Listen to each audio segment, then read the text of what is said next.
Well, he told me that before the season. Miss Cloyd, will you please sit down? Ooh. We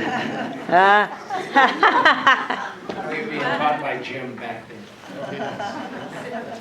I'm Bill Nealand. I'm on the board of TIR, and we welcome you tonight to TIR's last event of the season. It's called the Upshot, Challenges, Opportunities, and Breakthrough. We appreciate you coming tonight. We appreciate all the support you've given TIR this whole year. As you remember, all the funding comes from your donations. We don't get any money from any churches in the area, so we appreciate that. You make this happen.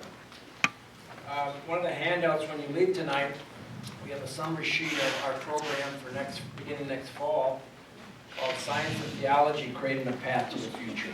So we'll be sending more information out this summer. So, again, we appreciate you. They're on the table on the way out, okay? And I'll remind you at the end as well, okay? Jim's going to take over from here, and he's going to be the moderator of this group tonight, and he'll going to do the blessing and everything. So, thanks.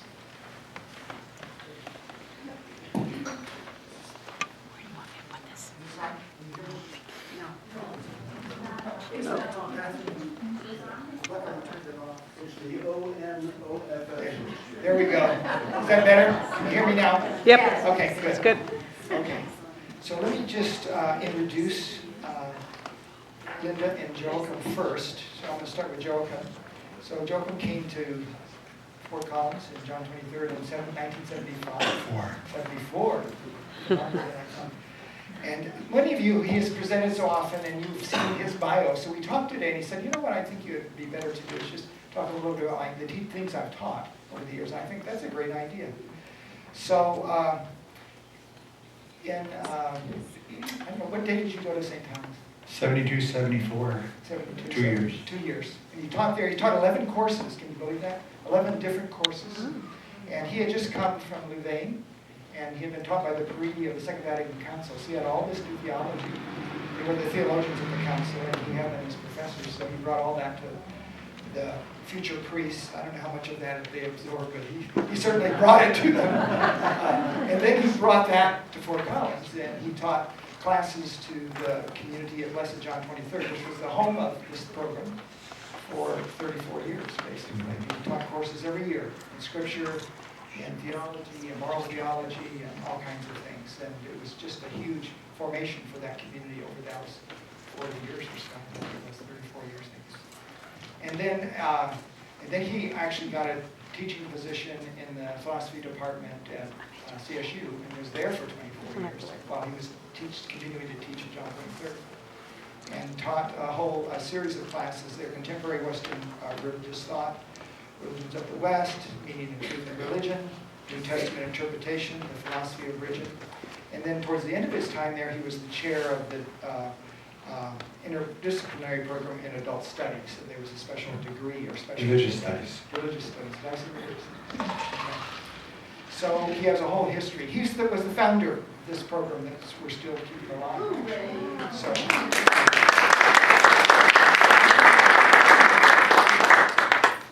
And then Linda Joyce. And Linda actually goes back to the beginning too. She was a graduate student, I think, when this program began. I came the same year he did. Yes. And she started her PhD program here, I think. And so she was involved in this program ever since then, actually. And this is her second go-round of being on the board of directors, which helps the program operate. So we're really happy to have her come back. She came back about a year ago, I think, to be part of this. So her professional, she's a research ecologist with the U.S. Fish and Wildlife Service, the Rocky Mountain Station, which is here in Fort Collins. She's also an affiliate faculty member in the Forest and Rangeland Stewardship Department and the graduate degree program in ecology at Colorado State University. She works with a team of scientists who quantify the effects of climate change, population growth, and the economic development of forest and rangelands on the national scale. Her research also focuses on developing tools to quantify vulnerability of natural resources to climate change, and works with resource managers and planners as they use that information to develop adaptation options. She has contributed to the Intergovernmental Panel on Climate Change. So, we started the year on climate change, so we're really happy to have her here to kind of help us wrap the year up too. And her PhD is from Colorado State University. So, two very bright, capable people to kind of walk us through the year and help us sort of get some good takeaways from the year. So, Joachim's going to do the first part. Let me explain that. You all have cards on your chair and a pencil. So he's broken the year. He's grouped the presentations into four groups. And what he's going to do is take about 5 minutes to talk about these 4 groups of presentations. 1, 2, 3. When he's talked for 5 minutes, I'm going to call time. And we're going to have you write on your card. I want you to write up either a highlight of those presentations, if you can remember, or something he said tonight, or some takeaway insight, or some transforming moment. One of the purposes of tonight is for you to really focus on something that you can actually take with you now, going forward, of all the stuff we've done this year. It's a chance to serve you and trying to help you identify that and move forward with it. So those are the 3 things we'll ask you to Did you write on. raise your hand if they didn't get one of these? Okay, who needs a schedule? It's of the that guy. evening? Because that'll help you follow his presentation. So raise your hand and Denise will bring you one of those. Okay. So is that clear? So you're going to write for, you'll write, actually what you're going to do is when he's done, I'm going to have you talk to somebody you're sitting near for 2 minutes about that, and then you'll write for a minute, and then we'll go to the next one. And we're just going to do 4 cycles of that. And then we'll have a break. And then we'll come back and we'll have more of a going back and forth conversation with you the second half of the evening. Okay? So that's the way we'll flow tonight. Okay? All right. So Joachim, I think you're up. Jim, are we going to bless? What? Oh, the blessing. Sorry. Yeah, great to have people like Denise. All right. So let's just raise our hands and invite a blessing upon Joachim and Linda in your own best way of doing it.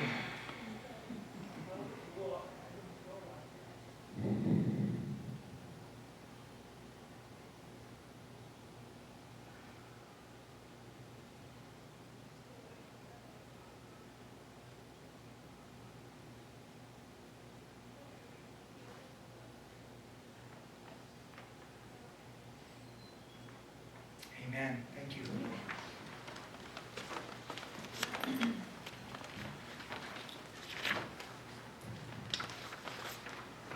Takes a lot of nerve to review somebody's talk on neuroscience when there's a neuroscientist sitting here, or to talk about global climate change when somebody who's part of a team that got the Nobel Prize for work on it. It reminds me when I was new to this and just married, I worked half-time in Greeley, and they asked me if I'd talk on sex and marriage. I said, this is a little daunting, but heck, I have the nerve to talk about God all the time. I might as well talk about sex. That's the way I feel about this talk tonight. So I ask mercy from all those people who know this better than I. I always find it important at the end of anything important, but certainly in course. I always think in terms of semesters. That's why it's hard for me to give a 5-minute talk. But is there some way of getting a sense of the whole thing and what you can take away from it? Is there a way of getting a sense of the whole series? Can you see parts of this series as coherent, a coherent set of reflections and breakthroughs? Were there some special moments during one or the other of these transforming moments? Could you briefly say to a friend what the course was about? I come up from writing this paper for supper, and Ellen says, well, what are you writing about? I says, I can tell you now. So this evening is designed to help you reflect on those questions, those kinds of questions, and perhaps come to some answers for yourself. For the sake of clarity, as Jim said, there were 9 events before this one. And so 9's too hard to remember, so I grouped them into 4 categories and tried to put like with like. That's not arbitrary, but it's a value judgment I used. And in order to get speakers from out of town and famous speakers who live here, we couldn't put the series in a perfectly logical order. But of course, in my outline have everything in a perfectly logical order, but it's not the same way they happened. I'm sorry about that. Since this is science and religion, science meets religion, faith, and spirituality, sometimes we'll be talking pure science, and sometimes we'll be talking religious experience. That's the idea. So part 1 is background in a sense, so I put Wilbur there with my talk, because I think they're both dealing sort of with methodology and with language problems, which involves human development. So then we decided we would choose 3 urgent science issues which are confronting religion and spirituality. And they were evolution, climate change, and neuroscience and meditation. So those are the 3 topics. So if I didn't use my 5 minutes, I have credit. Yeah. We're going to need it because we started late, so don't That get doesn't too count. confident. So the first one is I put my keynote address, and Jim and Michael Abdo's 2 talks on Ken Wilber. I've come to believe that there are 2 major challenges to a good conversation between science and religion. And they both have to do with language. And for the religious person, very often the challenge is fundamentalism, or what Wilber would call a very early stage of development. I tend to think of fundamentalism as a stunted stage of development. So positively, it's a stage. Negatively, you're supposed to be at a higher stage. Or it would be nice if you were. For scientists, for some scientists, not scientists in general, for some scientists, a major challenge is what John and others, this is definitely a movement, scientific naturalism or scientific materialism. My very good friend and colleague to whom I owe a great deal here is Don Crosby, and he writes books on scientific naturalism. So I'm not going to denigrate it. I would describe fundamentalism and religion as clinging to the literal meaning of religious language, which is often poetic, narrative, storytelling, analogical, symbolic, dramatic. It's not mathematical language. And it's always historically and culturally conditioned. That means the language depends on the place in which the speaker lived. I'm trying to read Hamlet in Old English. Nothing wrong with Old English, but it's very hard for me to get it. I've got footnotes and all that, and I read the footnotes, then I read Hamlet. It takes me a day to do 1 page. I think I'll give that up. So language is always historically and culturally conditioned. So unless you understand that it comes from another place and another time, the words aren't going to be, the words they use may be words you recognize in the dictionary, but what they meant to those speakers and what you're hearing isn't the same thing. So fundamentalism is a big problem. It's a more sophisticated version of that is called non-historical orthodoxy, which I studied in Rome. You take St. Thomas Aquinas, who was written in the 12th century, and you take his sentences out of context and take them literally and build your theology on that. It's a form of fundamentalism. It's not being historically and culturally aware. Pope Francis, for a pope, goes pretty far beyond this. When he talks about Genesis, he says, the writers of Genesis, in their own symbolic and poetic language of the time, are making some really deep comments about human life. Now that's not fundamentalism. He's telling you he's not taking Genesis literally, but he's telling you what some of the religious insights are conveyed in Genesis. Scientific naturalism is a belief, this might sound more critical, but I don't quite know how else to say it. Scientific naturalism is a belief that nothing exists which cannot be seen by the flashlight, called empirical method. I know that might sound a little harsh, but it's not only some scientists. I think all of us have been so, in this culture, are so deeply committed to science. Most of us are alive because of it. And it has such authority that even religious people find it hard, that we don't have the imagination to think outside the empirical method. It's hard even for religious people. This stance can be unconscious or it can be a sophisticated argument made by the new atheists. The past 10, 20 years, there's a whole group of them are now called the new atheists. And people like John Hott have written lots of books, taking them on one by one. And so, on the contrary, for historically and culturally conscious people, Revelation today is seen as a culture's encounter with the ultimate mystery. We used to think of Revelation, there was a little bird who whispered into the ears actual words, and those propositions were set in stone 4,000 years ago for the Jews, 2,000 years ago for us. They were set in stone in their propositions. We have come to see since Vatican II that we have an encounter with the mystery. And we try to interpret that encounter, and we try to express that encounter in the language and the symbolism available to us. And as we grow, we see deeper and deeper meanings in that, and we modify our language accordingly. So Revelation isn't a bunch of propositions set in stone thousands of years ago. It's an ongoing encounter with the mystery, which a community does its best in symbolic language to respond to.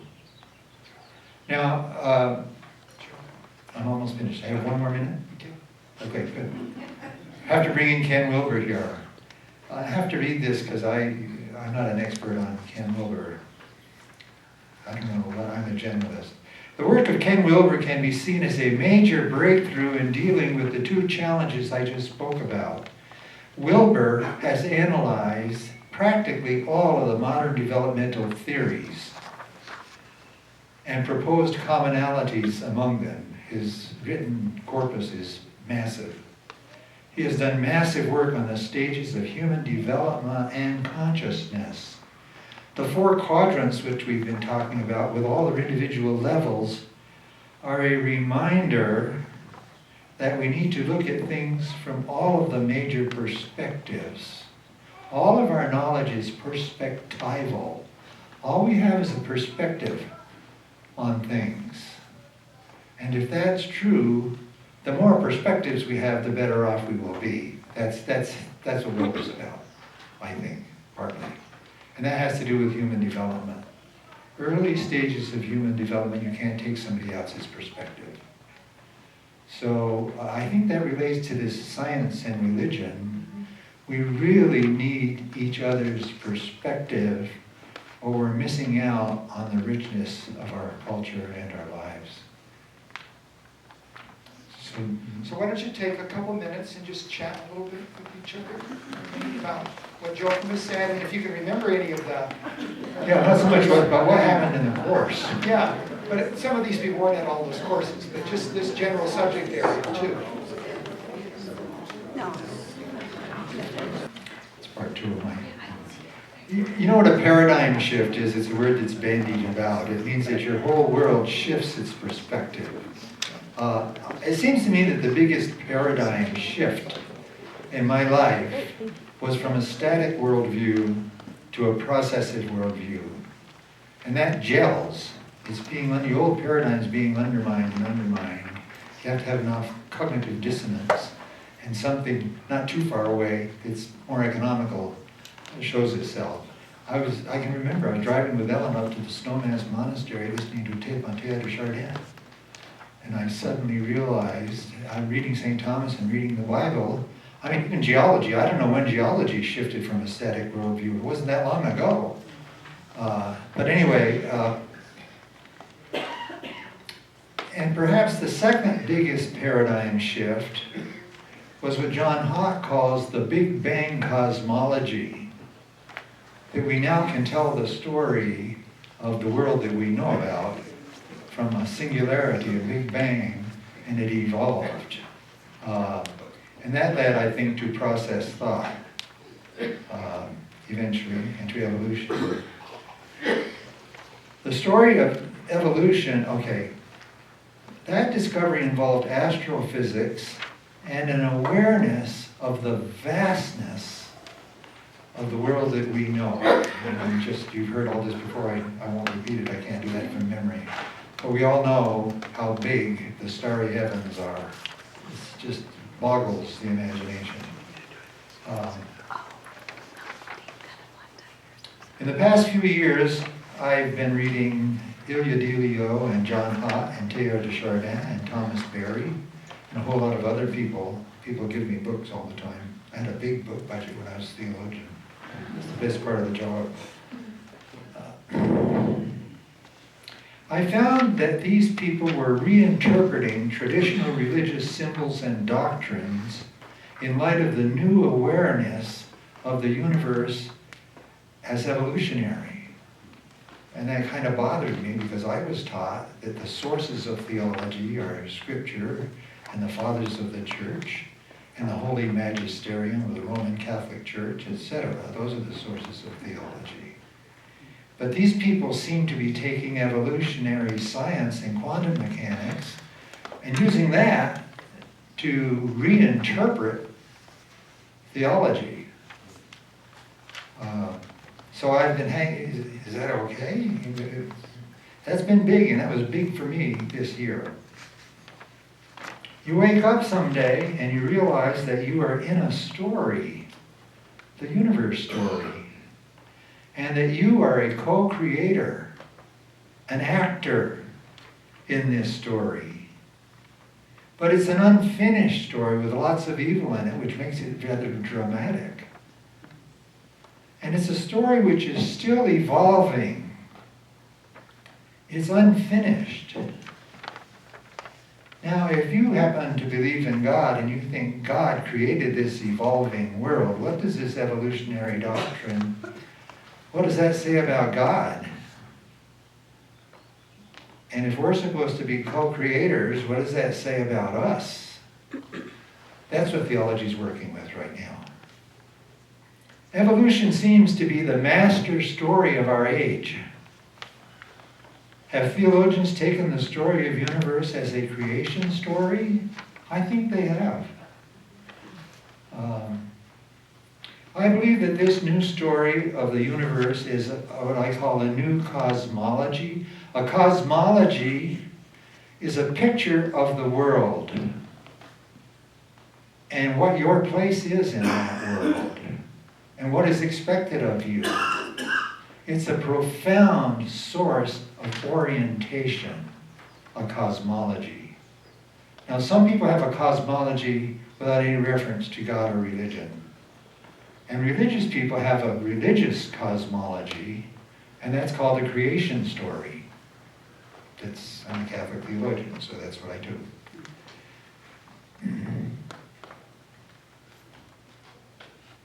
Some of the theologians we have referred to in this series are reinterpreting theology in light of this new Big Bang cosmology, which includes, I would guess, quantum mechanics as well as astrophysics. They believe that they are including, this is my interpretation of Wilbur, he always says evolution includes while transforming. It transforms what it includes, but it includes. Some of the theologians we have referred to in this series are reinterpreting theology in light of this new Big Bang cosmology. They believe that they are including the essence of their religious tradition while transforming the outdated expressions and at times profoundly changing the meaning of the traditional beliefs. And we say, children say more than they realize. I was thinking today, maybe the 2,000-year-old tradition said more than it realized. Maybe we're at a different place. That's true of texts. I mean, it's not just what the text intended anymore, especially with the Bible. It's not just what the author intended. It's what happens when you bring your history to that text. Some third thing spins off. So they're actually changing our understanding of doctrines. That's pretty scary for a traditional Catholic theologian. So if the universe is a story of God, if God created by means of an evolving and still unfinished story, what does that say about God that we did not know before? What does that say about our life in the world with each other? Now that's what John Hott's talk was about. And we don't have a tape of it, but he wrote a book called Christianity and Science. And everything he said in that talk here is in that book. It's not light reading, but it's really good. He has a new book, which is just sort of a summary. And he's got 10 chapters. God, from legislator to, I forget, but he compares the paradigm shift involved in 10 chapters. And it's a really nice book, but he doesn't prove any of it there. You have to go back to the bigger, earlier book to see where he establishes that. So the most complete systematic attempt for me to answer these questions, if God had created an evolutionary universe and it's still going and it's dramatic and we don't know how it's going to end and we're part of it, and as the Pope is going to say, and Linda Joyce used this word on me a while ago, we're in an Anthropocene epoch, which means perhaps for the first time in history humans are able to change the whole environment, for better or for worse. That's where we are. So Thomas Berry understood this. He called himself a geologian, not a theologian. I used that with my students for years. Teilhard de Chardin saw almost everything we know now. It's amazing what he saw. John Hott, Ilya Delio, and many others. But Ilya Delio is really hot right now. And that's what she's doing. If evolution is really true, and if the vastness of the universe is what we think it is, and if there are most likely other universes, multiverses, what does that say about God? Well, it's certainly it's a little more complicated view of God and what our role in the universe is. Okay, pause and have a little conversation for 2 minutes.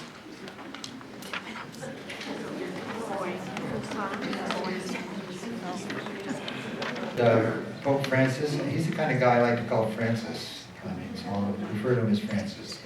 The encyclical begins with a description of climate change and its imminent perils for the planet and its peoples, beginning with its effects on the poor. The poor always get it first. Climate change is a prophetic warning. I'm quoting the people who gave these lectures. This is basically what Bob Ludwig said. They're not all quotes, but. So climate change is a prophetic warning of a possible extinction. Serious stuff. Francis extends the word ecology from biology to the human race and to all of its peoples and to the planet. He sees all of that as an ecosystem, interdependent and interrelated. He lays the roots of the problem of climate change on aspects of our human cultures. Aspects which are not bad in themselves, but become very bad when they are unbridled. For example, one of the popes wrote, one of the first public things we did as theologians, the Pope wrote an encyclical on human development. And we had 6 or 7 faculty members who came and responded to it over at John 23rd, long time ago. But since then, popes have said, for example, capitalism isn't wrong, socialism isn't wrong, but what's very wrong is unbridled capitalism and unbridled, uncontrolled socialism. And that's what he says about technology. The church has always been really negative on technology.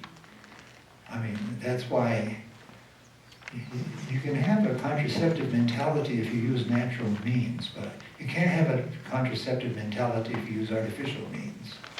You can explain that to me during the break. But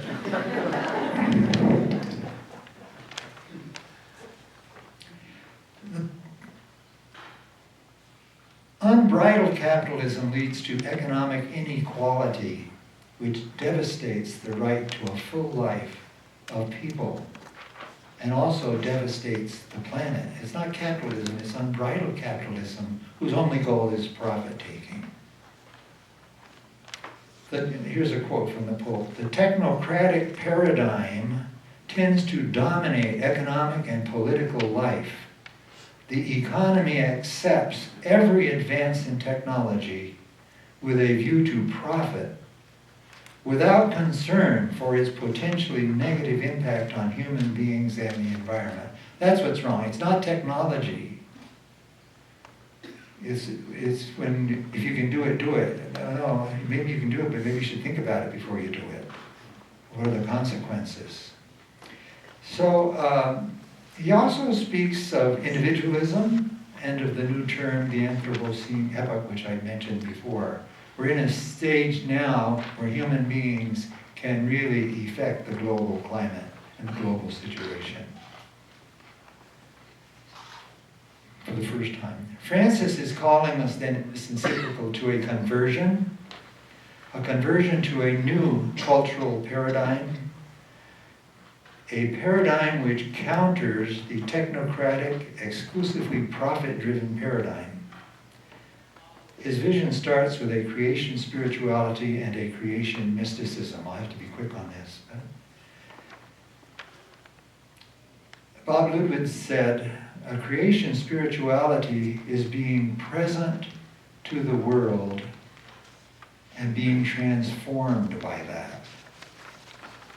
Does that sound like mindfulness? Sounds to me. When I walk with Howard and I'm explaining the mysteries of philosophy, he'll say, "Stop, look at that flower." Thank you, Howard. Creation mysticism is also what the Pope is talking about. And that's the most beautiful part of this. And a lot of people talk about the encyclical and they never mention, maybe they don't know what mysticism is. But I got a definition of mysticism which really has been enlightening for me from Jerome Perlinsky years ago. He said, mysticism is an advanced stage of human knowing and becoming, characterized by an overwhelming awareness of the unity of that whole ball of wax and your place in it. That's mysticism. I think that's good science. I think that's good religion, too. It's an advanced stage of human knowing and becoming, characterized by an overwhelming awareness of the unity, the interrelatedness of all things, and of your place in that scheme. That's what he's talking about. He keeps talking about the interrelationship, that we have failed to pay attention to Mother Earth. We don't notice her, and we don't know how interrelated we are.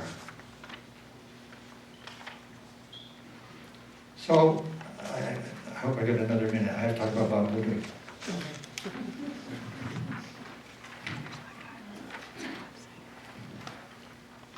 I'm sorry, it's not Bob Ludwig.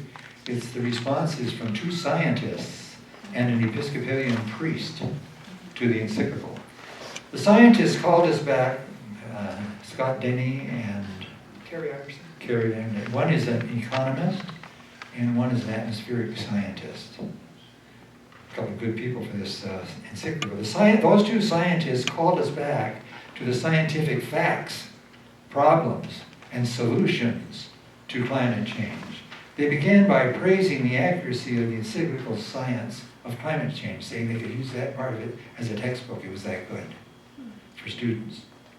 But in their critique, they found a lack of concrete solutions being offered by the encyclical. They didn't talk about mysticism, but they couldn't see any really concrete solutions. But as the evening progressed, real conversation took place between the priest, the atmospheric scientist, and the economist. A conversation took place between science and religion. And I have to put the audience in there too. The audience brought up all the religious questions. They thought the Pope, their critique, I don't know if I mentioned it, they thought he was weak, for example, on cap and trade carbon solutions and on carbon taxes. If you don't know what that means, you can ask Helen or Linda during the second half. I've asked them both twice. But the economist made a very good argument that we have to meet people where they are. And if the cost of fixing climate change seems too expensive for a corporate mind, then it may make sense to offer them economic incentives to do it. I thought that was a really powerful, down-to-earth argument. And development occurred in the course of the evening and in the course of the conversation. The scientists said many times, we know how to fix climate change. Stop burning carbon. What was it? He said that over and over. Stop burning stuff. So the scientists said we know how to fix climate change, and the cost of fixing it will be less than what will happen if we don't fix it. The problem is not know-how, but a lack of political will. And the lack of political will is because nations vote in their own self-interest, which kind of gets us back to religion and human values.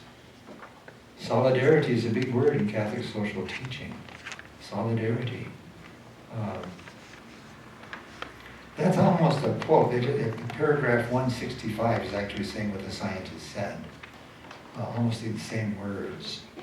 The problem isn't that we don't know how to fix it. The problem is a lack of political will because we haven't yet had a sufficient cultural conversion from a technocratic paradigm built on profit.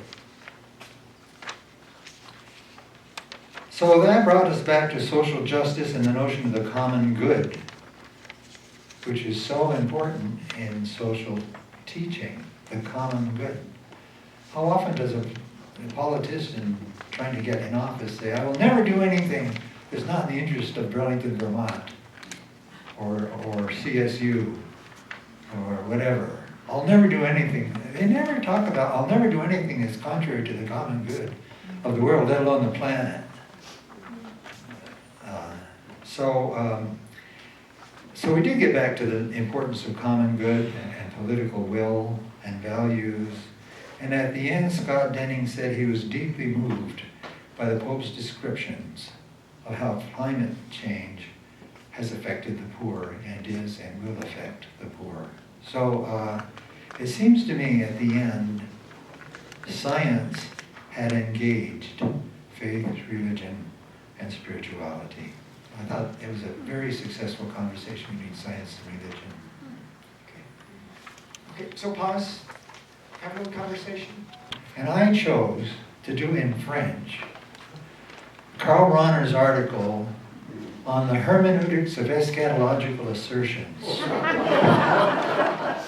was a disaster. Even Karl Rahner's brother said he reads it in English. So we have McGoldrick, Nornes, and Kristen Race to talk about neuroscience and meditative practices. So with your generous forgiveness, Mac and Howard. McGoldrick, the ancients knew and experienced the benefits of training in the meditative arts. They knew and they experienced that meditation changes one's relationship to the self, to others, to the world. I don't know if a Buddhist can say to God, I guess it depends on the Buddhist. But it changes your life. They knew that. Max said that meditation can change our fundamental nature from dis-ease to well-being and equanimity. From a state of dis-ease to a state, thanks to Wilbur, of well-being. But that kind of meditation needs training and long-term, consistent practice. Mac really stressed that, training and consistent practice. We're going to find out in a second why practice is so important everywhere. So, how does that work, what Max said? How come meditation can change our state, can change our fundamental nature from being at odds with the world to being at peace with the world? Neuroscience explains how the brain changes itself and how the brain can even heal itself. An important breakthrough in neuroscience came with the discovery of non-invasive methods of looking at the brain. They don't have to take a knife anymore and open up your head to look at it.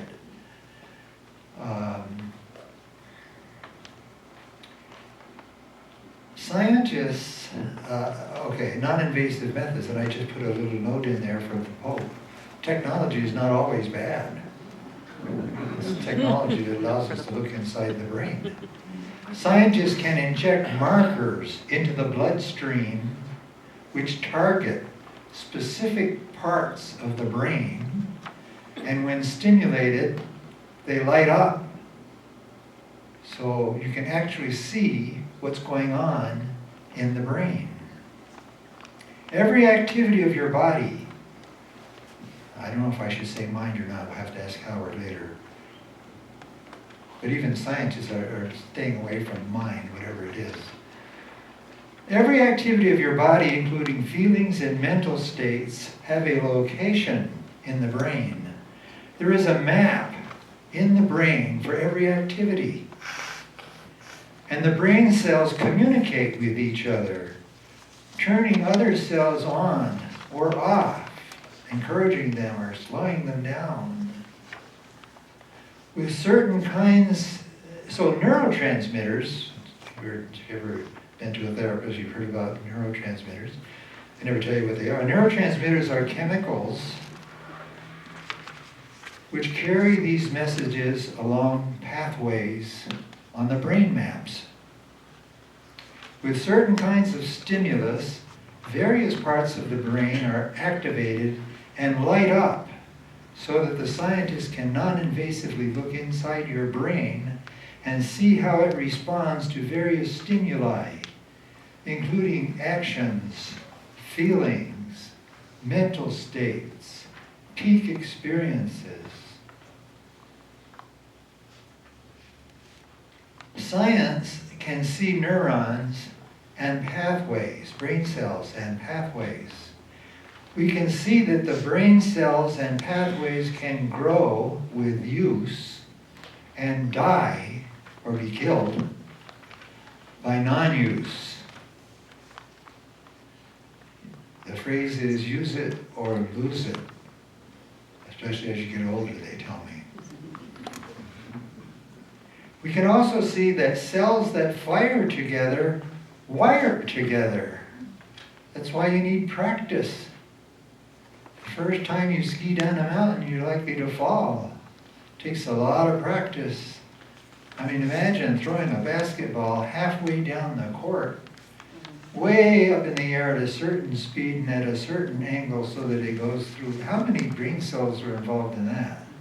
I bet a lot. So, talk about practice. Cells that wire together, the cells that fire together, wire together, and cells that don't fire together die. They get separated. They can't do their job anymore. they wind up people's fingers, and so they can't use them. Well, then they can't use them. But also they found out that when brain cells died, we used to think that was the end of it.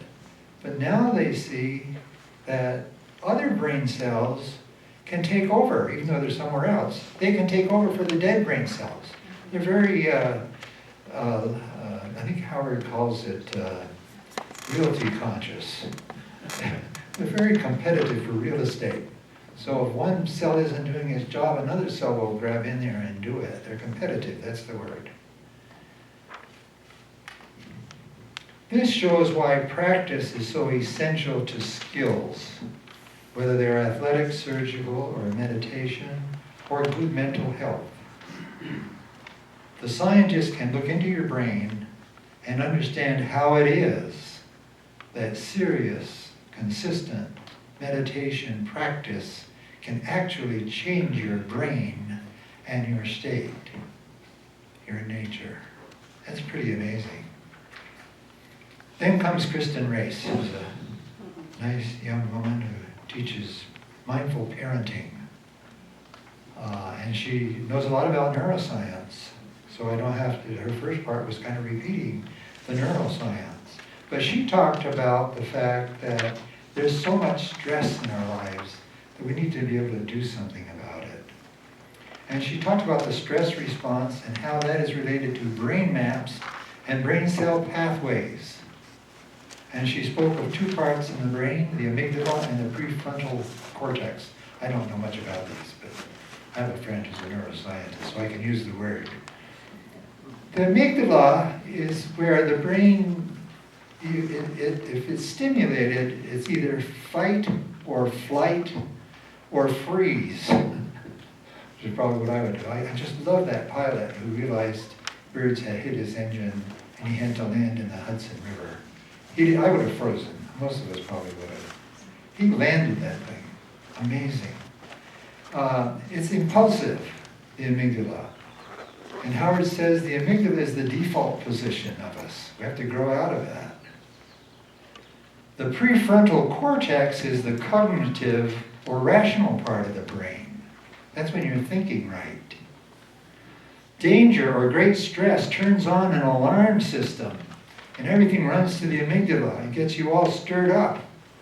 But because there's only so much energy available, when all the energy is going to the amygdala, energy is taken away from the prefrontal cortex where you do your thinking. And if that becomes chronic, the amygdala is always upset, you can't focus. You can't pay attention. You can't sleep. You can't be patient. You're always stirred up. You're in a terrible state. If we remain in that situation, it becomes hard for us to focus. Okay, I just said that. Kristen Race said, at that stage, you are surviving, not thriving. You get through the day, but it's not easy. Mindfulness allows us to know, this is what I think Kristen Race said this, or Out Mac. Mindfulness allows us to know what is going on in our minds without being carried away by it. That's a great line. Being aware of what's going on in our minds without being carried off by it. Mindful meditation, beginning with mindful breathing, strengthens the good brain pathways. You've dug a rut in all your brain cells right back to and that's where they want to go. They're all flowing, it's like a funnel, they're all flowing. But you can change those pathways so that that doesn't happen. Mindful meditation, beginning with mindful breathing, strengthens the good brain pathways. Thich Nhat Hanh, I have time for Thich Nhat Hanh? 1 second. Thich Nhat Hanh says, when we touch our breathing with mindfulness, the quality of our breathing improves. And a feeling of well-being is born in our body and our mind. The calm and harmony of our breathing helps our body be calm and harmonious. And 2, the calm and harmony of our body affects our mind. Pretty nice, huh? Doing this frequently affects our normal consciousness towards peace, equanimity, and resilience. Mindful breathing and meditation strengthen the good brain pathways. Good connections with people, Race ended with this too, connecting with people are important for this process. And she called that being engaged with people by being present to them without bringing any agenda to that encounter. Because we have so many stressors in our culture and in our lives, we need to strengthen the positive pathways. She ended by saying there's always good stuff. There's always magical moments, and every night you should think about them and be grateful. And she called mindfulness to pay attention to the present moment with kindness. That's very Buddhist. Talk for a couple minutes, then we'll write for a minute, then we'll take a break. Hear more about. So as we proceed through our discussion here, if there's something that you thought, gosh, I really liked that topic, I'd like to hear a little bit more about it, jot it down on the card, and then we'll have a basket that we'll set by the door here, maybe? Yes, a yellow card. The yellow card. Put your suggestions on that, and then the program committee and the board will look at them. We're really interested in your feedback on what you heard, what you liked, or maybe if there was nothing that you saw that you wanted to see again, what else you might like to see. So tell us on the yellow card there. And then what we're going to do now is your white cards, each of you wrote down an insight or a transforming moment that you had with this last year, or something that what was the other thing? A highlight. So a highlight, a takeaway, insight, or a transforming moment. And we're gonna just open it up for anyone to suggest or offer what they thought or heard this year, or what was meaningful for them. They can read their card, you can read your card, or you can speak extemporaneously. And then Joachim and I may want to make a response, or we may not, and want to sit with that a little bit, and then we'll ask somebody else. So the floor is open if anybody has something they'd like to say, and we have a mic. So Bill has a mic there. So. It's important you use the mic because I can hear here otherwise. And is your mic on? Can you hear Joachim? No. No, turn on. We want to hear you too. So yeah. Okay. Yeah, the prefrontal cortex you must turn on. So. Okay. Does anybody and if no one has a suggestion, Joachim and I are prepared to offer a suggestion for what we thought was important this year as well, or transforming moment. So, and I know this group is not shy. Okay. Helen. We want Joachim to hear this. One of the things that I found very hopeful was the first night that Jim and Michael spoke. It was really heartwarming, or I felt really good about the fact that he said, it's very clear that humanity is moving into the next stage of consciousness. And in the face of what are definitely very daunting problems, that hope was really good for me to hear. So I would respond to that by saying I re-listened to a couple of our sessions, and one of the sessions I re-listened to was the panel where we had the economists and the atmospheric scientist and the theologian. And the theologian felt that the encyclical was a defense of hope, which I thought was kind of an interesting way to define that. He's talking about all these problems, but then he felt that Francis, call him Francis too, was a very hopeful person, that it is within our capacity and within God's love to address the world. So I thought that was good. Other thoughts, reactions, insights that you gained? Come on, who's dying to use the Ellen? mic? We have Ellen. Oh. So, I would like to continue. You want your husband to hear you, right?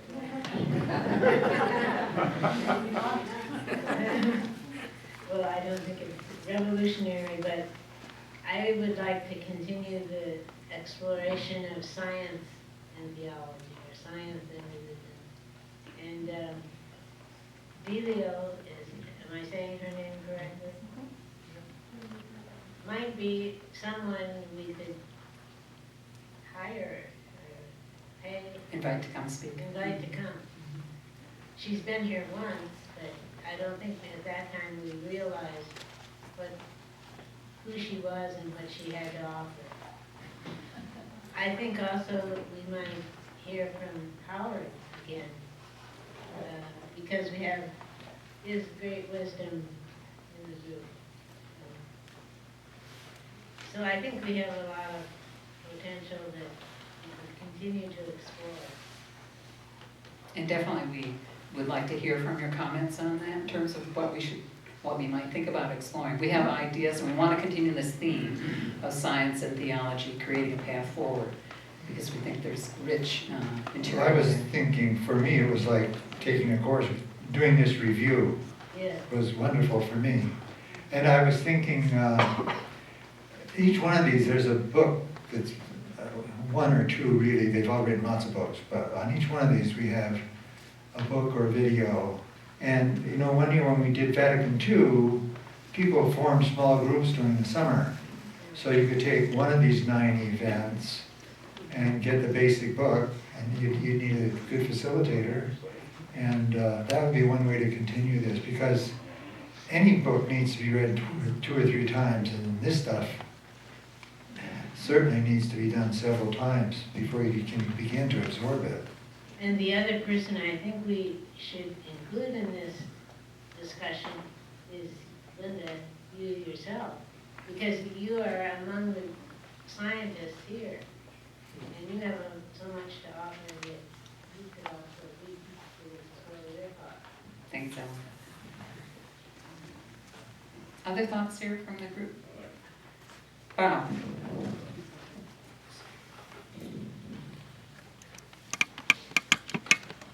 I have spent most of my lifetime as a chaplain in universities. And one question that I've heard quite often,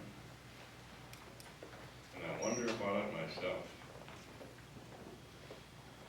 how can we be sure the sun is going to last?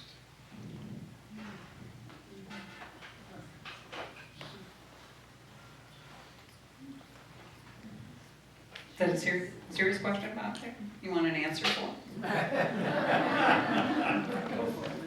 Love to have your thoughts on it. So I might do what Scott Denning did in his response to Laudate Si. He said, it's physics. You know, we understand the physics, and the sun is just, you know, a mass of chemicals that are burning up. And because we understand the physics, we can quantify that. So I think that, at least in my lifetime and probably in yours, we shouldn't worry about that. But we learn every day more and more about it, so. Do we have planets that come and go? Yeah, John Hott talks about a cosmology of pessimism. There are people who think, yes, it's just going to all burn up and that's it. And he calls that a pessimistic cosmology.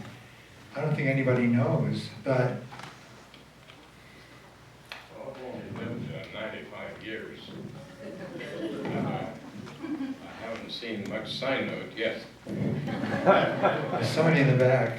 I just Sandy. want to say you're mentioning books, and the Geller book group, we're reading a book called A evolution of everything. That really goes along these lines. And not only is there the evolution of nature, but we're all a part of that story. So our input and the things that we hear all work together. And so we have, parties, a democratic socialist, but we're already a socialist society to a point. The things that are there for the common good that all affect us. And anyway, this book was written in 2015, and it's just very amazing study. But we've also read other books in the last 2 years that are go along with climate change and how minute the change can be to destroy a species. We had one example was in the ocean. Just a fraction of a degree can destroy a species of fish and run the whole ecosystem. Do you want to share who the author of the Evolution of Everything is? Can you remember? That was last Friday. But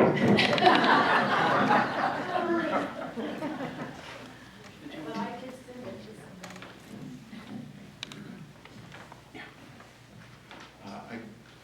somebody. The physics of the sun burning up is pretty well known. And it seems at this point we have roughly 5 billion years to go. So make sure your affairs are in order. There'll be an expansion and then a contraction. But Yeah. Just to follow up, Mac, the Evolution of Everything is written by Matt Ridley, R-I-D-L-E-Y. I was just making a comment, Sandy, would it be fair to say, because if the sun burns out, that we don't know how big the universe is. depends on where we Our universe is gone. just have to wait and see what happens. Pardon? We'll just have to wait and see what happens. Okay. Yeah. On the issue of fundamentalism and languages and their conditional on culture, and talking about the nature of religious language.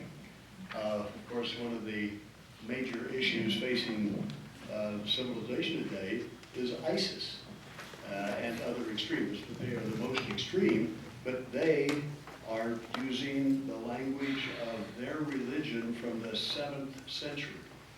That's what they are concentrating on. That's where they want to bring Sharia law and the entire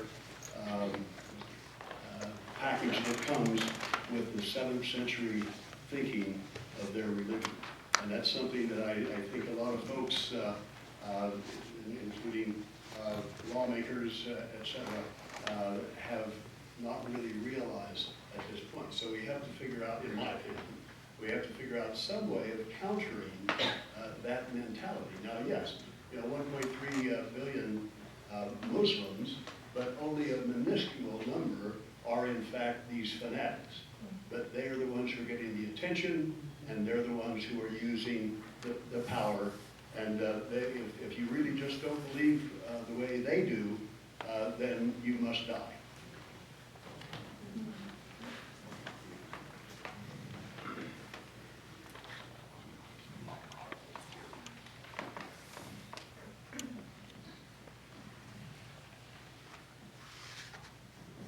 To add what he just said, on the Christian side, we have our Christian fanatics. And in the news, you always hear about some violent act perpetrated on us by a deep radical Muslim group, which pertain to all Muslims, that all Muslims are violent or want all Americans dead. But then we go to white supremacy and these very fundamental churches that are inciting violence. More people have been killed in the United States through violence from radical Christianity than radical any other faith. So that's buried, that's, people just don't want to deal with that. That we're growing our own terrorists. It's our American citizens that we're growing as terrorists by not dealing with the situation.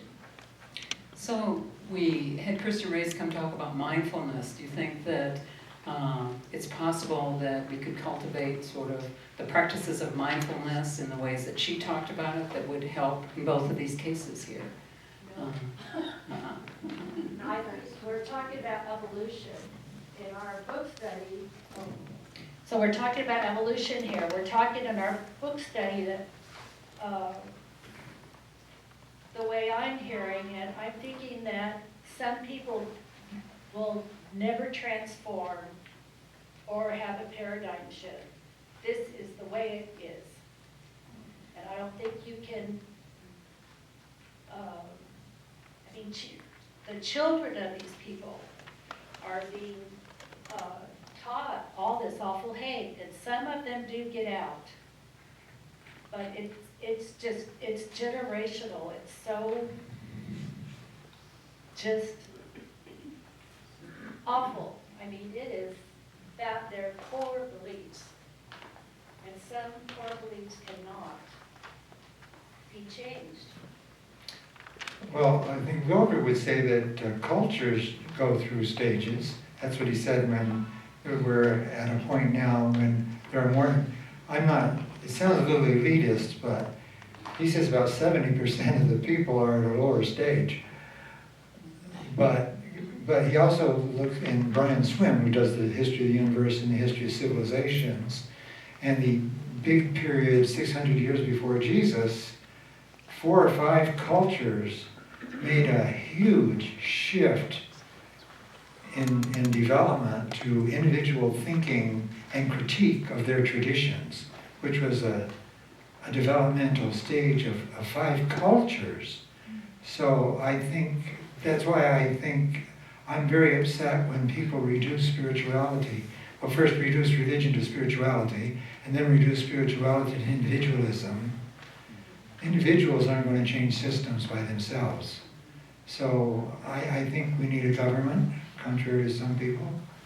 I think a religious person needs some kind of a sangha or a community. And so I'd be a little more hopeful. I mean, what else can you do except keep trusting that you can make a difference? Otherwise, you really give up.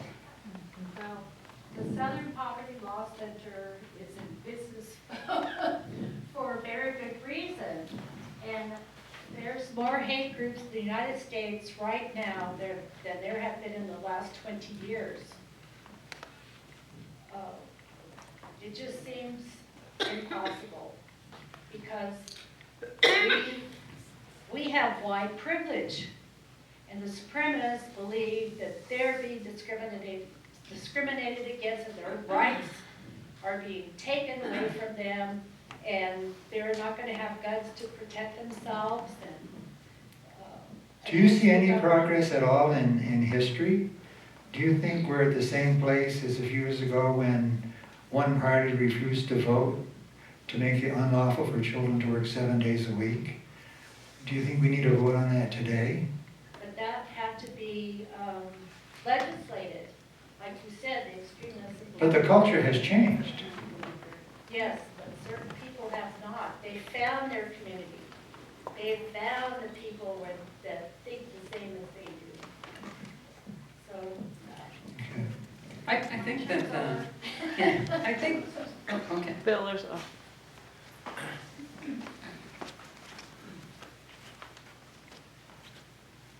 Having been raised in what was the Deep South and seeing changes that happened there, and also as a historian and all the books, cookbooks, everything, I can tell you that things have changed. The groups may have increased, but it used to be ubiquitous. everyone was a racist, whether you knew it or not. The cookbooks that said they were, highlighting Mammy's cooking, and, the children's books that just assumed like the little Colonel stories that, you were going to meet Uncle Remus.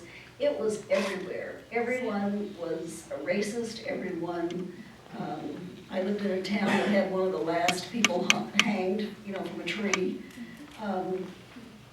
And yet now it is better. I mean, and it wasn't because of the law, it's the people who demanded that the laws be changed, just like gay marriage, or there's so many things that I can think of in my lifetime. People stopped smoking. I mean, who in the world would have ever thought that? I mean, that's not really maybe a spiritual value, but there are just so many things that I have seen change, and in talking to people that my son knows who are not college students, who are just kind of your average working Joe, and talking to college students, I see this whole level of people coming up who are really, they're saying, what's the big deal?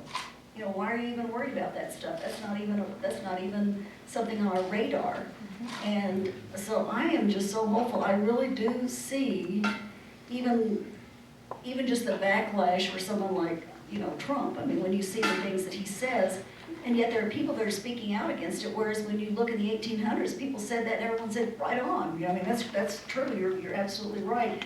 So the fact that there is pushback against this kind of institutionalized hatred, and the fact that we have a Southern poverty law center who can actually tell people about it, I think is very heartening. I find this to be one of those moments where we are on the cusp. And the more people that we can get the message out to, and the more meditation, I think, which does change the physical world. I just really am hopeful. I see that it can be done, and having the Pope come out and say these things is just, I'm not a Catholic, so I always call him my favorite Pope Frankie. He's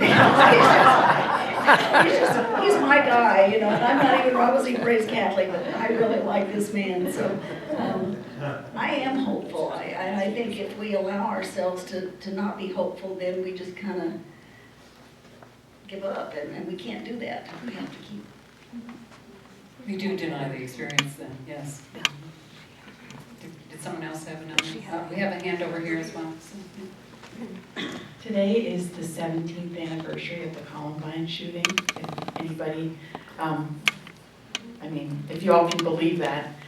And I am also very hopeful. I went to the Kristen Race talk, and I think mindfulness has so much to do with helping these extremists, no matter what group they're from, come back into reality and to understanding and to knowing, and to get away from what they've been taught from a young age. I think the awareness, I have been a teacher, I'm a stay-at-home mom now, but I think everybody that affects this world can be more mindful, and if we are more mindful, I think fewer and fewer people will be extreme. And that's why I think it can be done one person at a time rather than with groups. If you can get to that one child or that one whoever, you never know whose life you could affect. And we had one person up here. When you mentioned earlier the word practice, I think that is where it's at, is if each one of us practices the things we're learning and we put our heart and our mind into it. One of the things also, in addition to that, is what we're doing here. I think learning how to apply the kinds of things that make a difference, whether it's Ken Wilber's work and how we can apply that locally and as a group, as well as practicing individually.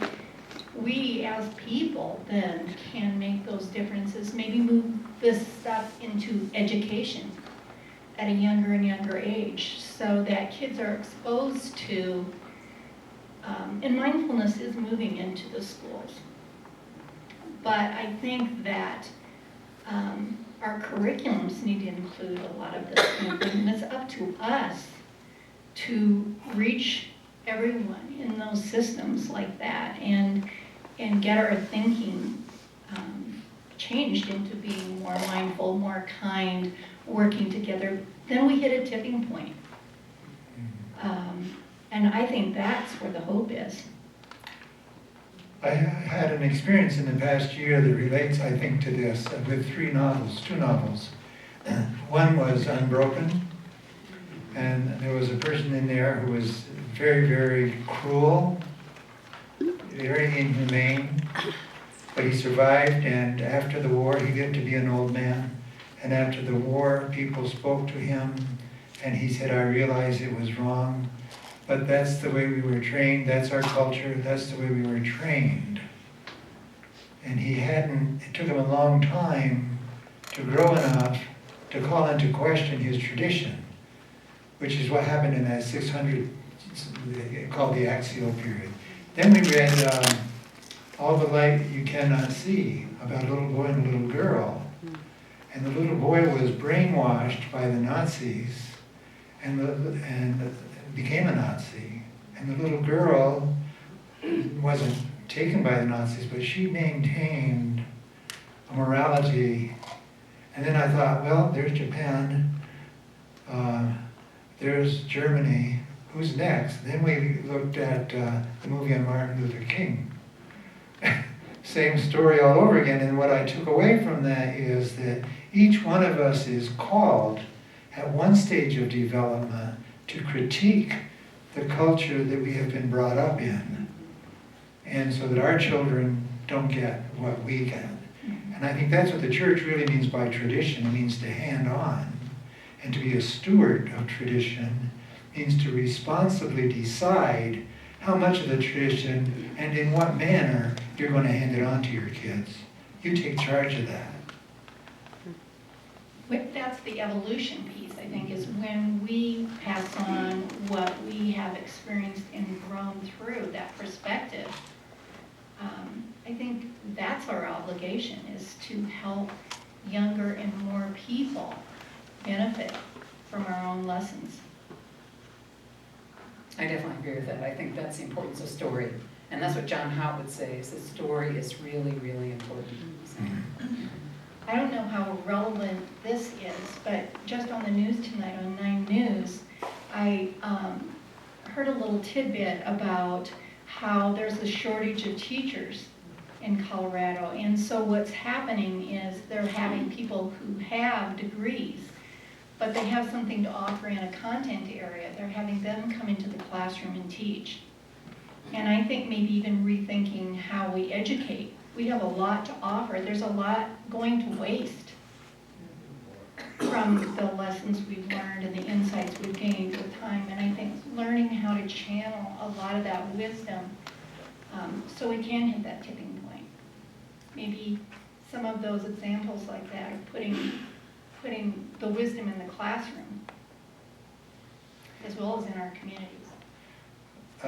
One comment I would make that sort of a takeaway.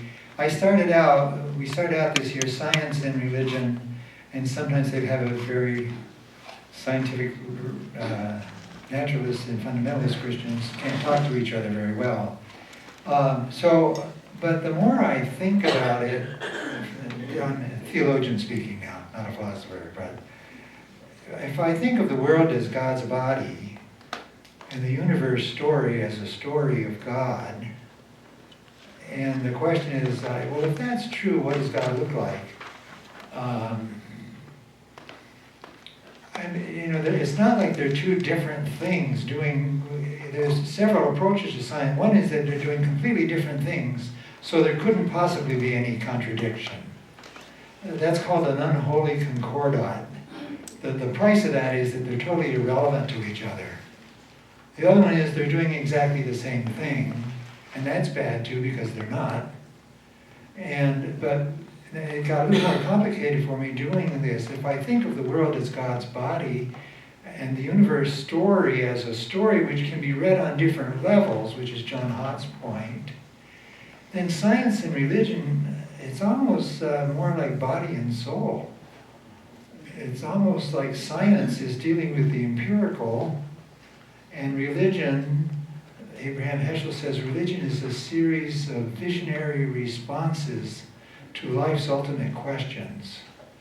So my attitude to science and religion is like, I mean, the science is giving me the flashlight to see the world. And my faith and hope in my religious tradition is helping me to read that on different levels. So instead of being in contradiction, we're really co-partners. We're definitely co-partners, and I think the one thing about religion is that it also provides, perhaps not a flashlight, but a story to think about. Yeah, that'd be better. Religious language is first of all story.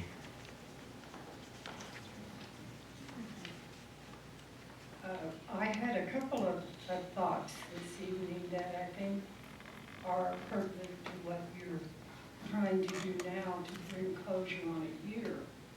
I guess it's been a year you've been doing this, and I've been fortunate enough to come to 2 of those sessions. One was the last, one was before this, and Colleen brought me. I'm very, very pleased to see and to hear tonight the summary, and I like the way you did that. You brought it, you brought it before us. And I kept thinking, as I wrote things down and I hadn't even been here, that there were connections between what you did and what has been said. And then here at the end of it, trying to put it all together. And I had the feeling that it's important to take what you have done and then to continue that with additional sessions that focus on things. And I have made a couple of notes of connections between the 4 areas that you brought forth. And one of the things that came to mind was that most of this thing, about building life is about making connections. And when do people begin to make those connections? Many of them are in this room tonight. And it's because we're older that we get to a point where we can look back and reflect on things. And as I looked at the 4 areas, you talk about science, you talk about religion, you talk about relationship of individuals to groups. And then we looked at culture. And culture is group-centered, but it's also composed of individuals. And how important I think it is to balance that yin and that yang of that, because it is both. As an individual, that I have found in my experience, and I'm old enough now to really look back and reflect on what worked and what didn't work so well when I'm making these connections. And so I wanted to share my feeling that the world is really good. That in my experience, and that's what we all bring to the table, I think there's a great deal of hope out there. And I think it because the individual can do what an individual can do. And that's what we try to do.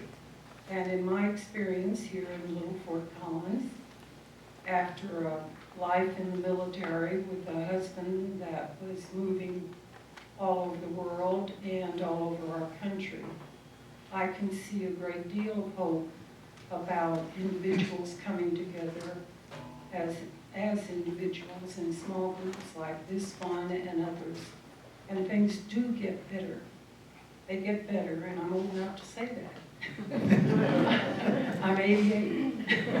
I'm 88, and in those 88 years, I've been, where all of us have been.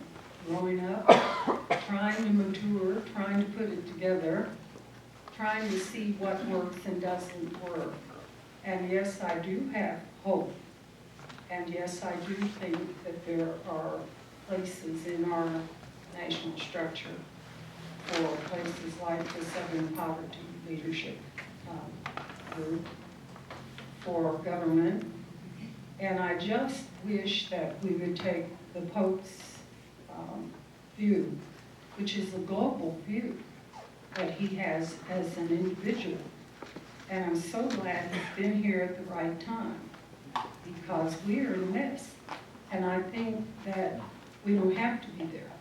We have talented people, and I think it will be better. I just finished looking at that very deeply, and so that's the reason I chose to share this with you, because if it's any help to you to know, things were not the same in my childhood and the era before civil rights and all of the legislation that came forth. They were not the same, but I had a good family with values that could help us through and to make a difference. And that was what it was about. And those values were very clear. They were God, family, learning, and service. Those were 4 key values that I grew up with. And then I looked for in the community to find places that they also existed, and they did. And they do now. So that's all I have to say. Thank you. Thank you. So it's at 8:30, maybe we'll take one more or 2 more comments, if people have something to share, and then, Thank you for tonight and for TI, Theologians in Residence. So grateful to have discovered you. We were blessed at Laurie Student Center when the former Prime Minister of Norway spoke to us, also former director of WHO, World Health Organization. And she spoke to some of the issues that we heard from the lady on the right. That poverty is the root of so much evil, if not all evil, and that her country of Norway did do the carbon tax. And well, let me back up and say that she was heavily criticized 28 years ago, just berated for atrocious things she was saying, and now they're singing her praises in Europe. Today, she was commenting that the Scandinavian countries are the most egalitarian, and that they have reduced their carbon footprint dramatically, and other countries have taken note that taxing it was the way to discipline the industries. And in relation to the extremists, she said that they can foresee that third world countries are on their way to becoming second world countries, and they have prognosticated at what time that will happen. So that was very, very hopeful. The other thing, the Unitarian hosted a speaker who was a top CIA agent that turned into a whistleblower for the atrocious tortures that were taking place in the Middle East, and he was thrown into prison. And one of the amazing takeaways was that these extremist groups, the Al-Qaeda leaders he was dealing with, and the children that they recruit are just totally lost boys and some girls that have zero education. They have nothing against America, and they have found a purpose to become a martyr, to become a saint, to be wonderful in the eyes of Allah. So it's so clear that it's poverty and it's lack of education, like she was saying, and but there was so much hope in what even he witnessed we were evolving into in terms of people not settling for the status quo, and he paid the huge price. His wife also is a top CIA agent. She was immediately fired for his whistleblowing, and he was in prison for 2 years. So there's souls like that are waking up people, and I'm really very grateful the Unitarian Church hosted his speech, and CSU was host to this Director General of the World Health Organization. Thank you. Take one more comment over here. Ralph.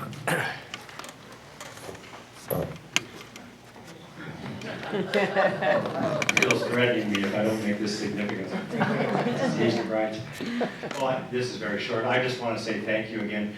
I think traditionally, our spiritual community has always been an institutional church and religion, and for many of us that's still important and a piece of it, but I think spiritual communities are taking many new and different forms now, and Theologian in Residence program is certainly one of my spiritual communities these days. So it's important, and thank you for a good year, and looking forward to next year. Thank you.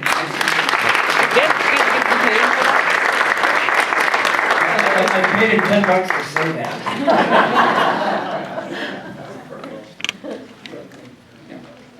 I was going to say, every time I retire, you give me a present, so I think I'm going to retire again. That's funny that he says that. Yeah. Because it just happens to be his birthday. So we do have a birthday cake back there. Denise, you said you'd lead us in singing happy I will. birthday. Happy birthday to you. Happy birthday to you. Happy birthday, dear Joachim. Happy birthday to you.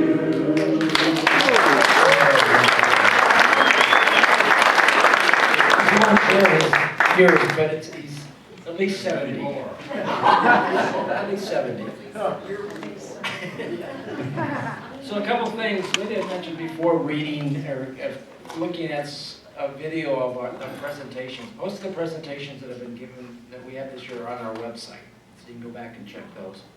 And again, the other thing is remember that the handouts there are about next year. But more importantly, you can get up now and have some cake. If you wrote any suggestions on your yellow cards, please put them in the basket, which is out by the door. Okay, Mary Ann has the basket. How are